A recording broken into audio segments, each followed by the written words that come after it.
तो चलिए बिना किसी देरी के शुरू करते हैं आज का हमारा ये एक्सप्लेनर। आज हम संजय कामले की लिखी हुई एक रोंगटे खड़े कर देने वाली हिंदी हॉरर स्टोरी डर का पूरा ऑपरेशन करने वाले हैं। मतलब हम ये गहराई से समझेंगे कि आखिर ये कहानी हमारे अंदर डर का इतना भयानक और गहरा अनुभव पैदा कैसे करती है। ऐसा क्या है इसमें जो आपको अंदर तक डरा देता है। शुरुआत में ही ना एक बहुत ही बेचैन करने वाली लाइन आती है। हम चाहे 4 लोगों में कितना भी साहसी बने, पर हमारे साहस का असली इम्तिहान ऐसी अनजान सुनसान जगह पर फैला हुआ अंधेरा लेता है। सच कहूं तो ये एक लाइन ही पूरी कहानी का टोन सेट कर देती है। शुरुआत से ही एक ऐसा सस्पेंस बना देती है कि आप चाहकर भी अपना ध्यान नहीं हटा पाते। अब अपनी इस चर्चा के पहले हिस्से की तरफ बढ़ते हैं। एकदम आम सी लगने वाली शुरुआत। राइटर ना यहाँ हमारे साथ एक गेम खेल रहा है। वो कहानी की शुरुआत में हमें सेफ्टी का एक झूठा एहसास दिलाता है, जहाँ सब कुछ बिल्कुल नॉर्मल और सुरक्षित लगता है। लेकिन देखिए माहौल कितनी तेजी से बदलता है। रात 10:30 बजे एक बहुत ही सेफ और भीड़-भाड़ वाले शादी के रिसेप्शन से निकलना, फिर 11:45 बजे एक सुनसान सड़क से गुजरना और फिर रात के ठीक 11 बजे एक अंधेरे इमली के पेड़ के पास मौजूद अकेली फार्मेसी पे रुकना। मतलब महज आधे घंटे में एक एकदम सेफ जगह से इतनी खौफनाक और असुरक्षित जगह पर पहुंच जाना, ये अचानक हुआ बदलाव ही असली डर की नींव रखता है। और यहीं से शुरू होता है कहानी का अगला और रहस्यमयी फेज। जैसे जैसे ये अनजान मुलाकात आगे बढ़ती है ना, कहानी में टेंशन का ग्राफ एकदम से ऊपर जाने लगता है। हवा में एक अजीब सी डराने वाली खामोशी छा जाती है। जरा उस अनजान लड़के के हुलिये पर गौर करिए। उम्र करीब 25 साल, सांवला रंग, चश्मा और एकदम नॉर्मल से कपड़े, सफेद शर्ट और नीली जीन्स। अब आप सोच रहे होंगे कि इसमें डरावना क्या है। बात ही यही है। राइटर ने जानबूझकर उसे एकदम ऑर्डिनरी यानी साधारण दिखाया है। और यकीन मानिए, ये साधारणपन ही इस पूरी सिचुएशन को और भी ज्यादा क्रीपी और बेचैन करने वाला बना देता है। इसके बाद जो होता है वो सबसे अहम है। वो लड़का अचानक से बिना पूछे ही बोल पड़ता है, मैं भूत नहीं हूं। अब खुद सोचिए, कोई रैंडम इंसान आकर आपसे ऐसा क्यों कहेगा। ये डायलॉग असल में एक ब्रिलियंट नैरेटिव फोरशैडोइंग है। मतलब राइटर हमें बहुत ही चालाकी से हिंट दे रहा है कि आगे कुछ बहुत ही भयानक होने वाला है। चलिए अब इस एक्सप्लेनर के तीसरे और सबसे दिलचस्प हिस्से पर आते हैं, इल्यूजन वर्सेस रियलिटी। यहाँ कहानी एकदम से साइकोलॉजिकल खेल खेलने लगती है और सच और भ्रम के बीच की लकीर को पूरी तरह से मिटा देती है। अब इन 2 अलग-अलग हकीकतों के बीच का फर्क देखिए, ये सच में चौंकाने वाला है। मेन कैरेक्टर खुशबू को लग रहा है कि फार्मेसी बंद है और उसकी दोस्त बिल्कुल अकेली खड़ी है, जबकि असलियत में दोस्त मनीषा एक खुली हुई फार्मेसी पर भीड़ के बीच खड़ी होकर बातें कर रही है। ये हमें दिखाता है कि कैसे मेन कैरेक्टर के दिमाग और उसके सेंसेस के साथ पूरी तरह से हेरफेर किया जा रहा है। और फिर वो अजनबी एक ऐसा डरावना सच बताता है जो किसी के भी होश उड़ा दे। वो बताता है कि उस इमली के पेड़ के पीछे वाली पत्थर की दीवार के ठीक उस पार एक सरकारी अस्पताल का पोस्टमार्टम रूम है। जी हाँ, वो जगह जहां लाशों की चीरफाड़ होती है।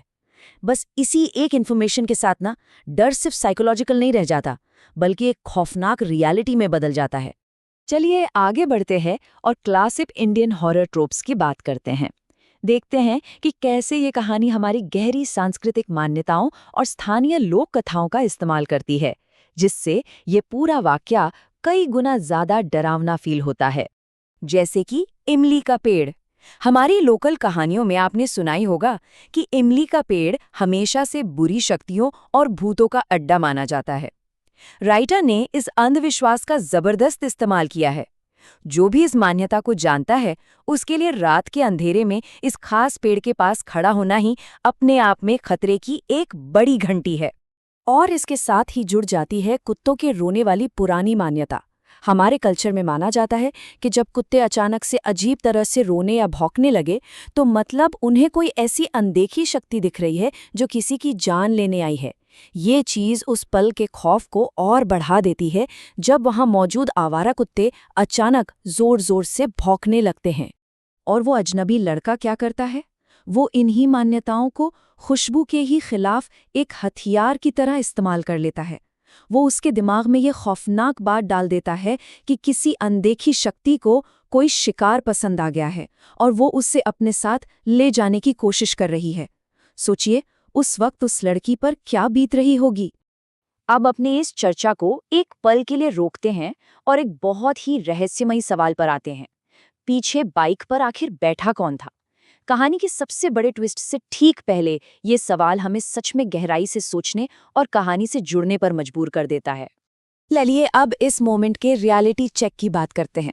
खुशबू के पास अचानक एक फोन आता है और कॉलर कोई और नहीं, उसकी दोस्त मनीषा होती है। मनीषा गुस्से में बताती है कि खुशबू तो उसे 2 घंटे पहले ही उसी मेडिकल स्टोर पर अकेला छोड़कर आ गई थी। मतलब खुशबू के पीछे बाइक पर बैठा इंसान सिर्फ एक भ्रम था। ये एहसास इतना भारी है कि टेंशन अपने पीक पर पहुंच जाती है और खुशबू वहीं बेहोश होकर गिर पड़ती है। और अब हम पहुंचते हैं कहानी के फाइनल क्लाइमैक्स पर। यहाँ से साइकोलॉजिकल खेल बिल्कुल खत्म हो जाता है और उसकी जगह ले लेता है प्योर रोंगटे खड़े कर देने वाला सुपरनैचुरल हॉरर। कहानी का ये आखिरी हिस्सा सच में दिल दहला देने वाला है। एक सेफ अस्पताल के बिस्तर पर आंख खुलना, फिर खिड़की से उसी इमली के पेड़ का दिखाई देना, अचानक उसी लड़के के भूत का सामने आना और फिर पास ही टेबल पर एक लोकल न्यूज़पेपर का मिलना। राइटर ने बहुत ही मास्टरमाइंड तरीके से दहशत को उस जगह पर लाकर खड़ा कर दिया है जिसे हम सबसे सेफ मानते हैं, यानी एक अस्पताल। और यहीं आकर इस पजल के सारे टुकड़े आपस में जुड़ जाते हैं। उस न्यूज़पेपर से कंफर्म होता है कि उस अनजान लड़के की हाल ही में एक एक्सीडेंट में मौत हो चुकी है और उसका पोस्टमार्टम उसी दीवार के पीछे चल रहा था। ये सॉलिड सबूत उन डरावनी मुलाकातों के साथ मिलकर दिमाग में बचे हुए हर शक को पूरी तरह खत्म कर देता है। अब साफ हो जाता है कि वो कोई भ्रम नहीं था। और इस डायलॉग पर तो खास ध्यान देना चाहिए, शिकार पसंद आया। ये एक लाइन साबित कर देती है कि कहानी की शुरुआत में जो भी हिंट दिए गए थे उनका अंत कितना विनाशकारी और भयानक हुआ है। कहानी के आखिरी पल कुछ ऐसे हैं। ये खौफनाक सच्चाई सामने आते ही खुशबू को एक जबरदस्त कार्डियक अरेस्ट आता है। खिड़की के बाहर आवारा कुत्ते अजीब तरह से रोने लगते हैं और एक बहुत ही ठंडी डरावनी फुसफुसाहट सुनाई देती है। चलो निकलते हैं अब। ये सारी बातें एक साथ मिलकर एक बेहद ही दर्दनाक और भयानक अंत लेकर आती हैं। तो आज के इस एक्सप्लेनर का अंत हम एक बहुत ही गहरे विचार के साथ करेंगे। जब अंधेरे में हमारी अपनी ही इंद्रियां, हमारे अपने सेंसेस हमें धोखा दे दें, तो फिर सच क्या है? क्या रियल है और क्या सिर्फ एक भ्रम? ये सवाल सच में दिमाग को उलझा कर रख देता है और कहानी खत्म होने के बाद भी एक अनजाना सा डर हमेशा के लिए हमारे साथ छोड़ जाता है।